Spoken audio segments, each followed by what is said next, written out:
উজ্জয়িনী, ঋতু বা অষ্টমী কেউই তো এখনো এলো না। আয়ুষের গলাও পাচ্ছি না। ওদিকে কি হচ্ছে কে জানে। ওরা কি ভাত কাপড়টা আটকাতে পারলো? কি বৌমা, কি ভাবছো? তোমার পেয়ারের লোকেরা ভাত কাপড়টা পণ্ড করতে পারলো কি না? তাই তো আমি বলছি, ওরা অষ্টমীর কিচ্ছু করতে পারবে না। কি ব্যাপার কি গায়ত্রী, এই বাড়ির নিয়ম কানুন কি সব জলাজলি গেছে নাকি? আমার যে খাওয়া হয়নি সে খেয়াল আছে কারুর? আমি এক্ষুনি ব্যবস্থা করছি। দাঁড়াও বৌমা, এক্ষুনি ব্যবস্থা করছি মানে কি? আজকের দিনে নতুন বইয়ের হাতে ঘি ভাত না খেলে খাওয়া কি? অষ্টমী আসুক, তারপর ব্যবস্থা করবে। 1-2 মিনিট দেরি করে খেলে মহাভারত অশুদ্ধ হবে না। এই তো ঠাম্মি, আমি এসে গেছি।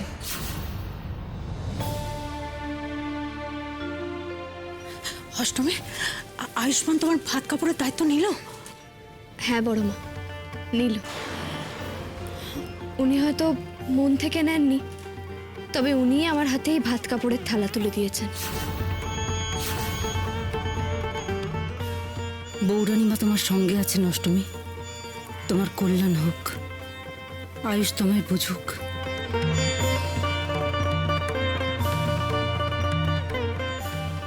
বড় বৌমা, বলেছিলাম না অষ্টমী খালি হাতে ফিরবে না। ইরা, যা অতিথিদের ডেকে নিয়ে।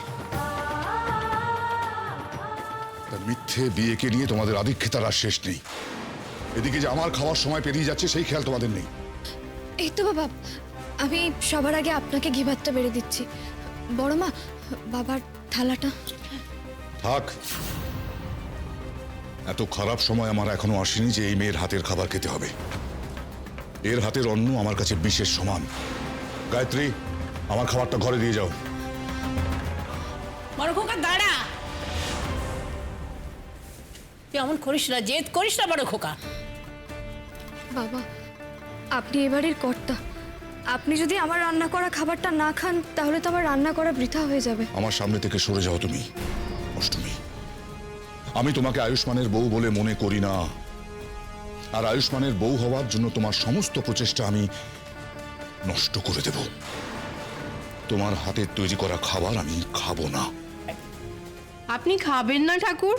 আপনি আমাদের অভিভাবক, আপনি না খেলে আমরাও যে খেতে পারবো না। আপনি খাবেন না কেন ঠাকুর? এই অষ্টমী তো আপনার পরীক্ষায় পাশ করেছে।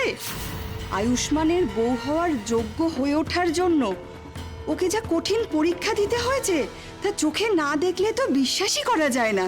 স্বয়ং বৌরানীমা ওর সঙ্গে আছেন, ওকে আয়ুষ্মানের বউ হিসেবে স্বীকৃতি দিয়েছেন। এই মেয়ের হাতের অন্ন খেয়ে আমরা ধন্য হতে চাই। আমাদের এই সুযোগ থেকে বঞ্চিত করবেন না ঠাকুর। জয় বৌরানীর জয়, জয় বৌরানীর জয়, জয় ঠাকুরের জয়, জয় ঠাকুরের জয়। ধর্মের কল বাতাসে নড়ে। ওই ভক্তরা তো অষ্টমীর হাতে খেতে চাইছে।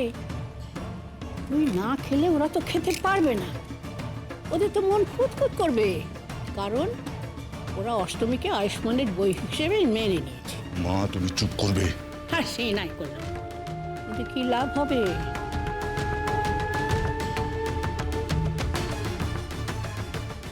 এখন তুই যদি না মানিস, তাহলে তোর পরীক্ষা পদ্ধতি নিয়ে কথা উঠবে। তার থেকে মেনে নে, বুঝছিস? মেনে নে, তার থেকে দুমুঠো খেয়ে নে। পেঁচা পড়েছিস বাবা, কি করবি বল? ঠিকই তো গিলতেই হবে। এই যে নায়েব বউ, তোমাদের ঠাকুর খাবেন, তোমরা বসো বসো, খেতে বসো। যাও, খেয়ে নে দুমুঠো। যা।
জয় বৌরানীর জয়, জয় বৌরানীর জয়।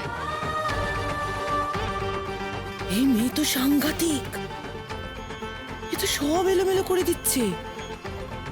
ঠাকুরকেও খেতে বসিয়ে দিল। মাগো, এইভাবেই আমার সহায় হয়েও।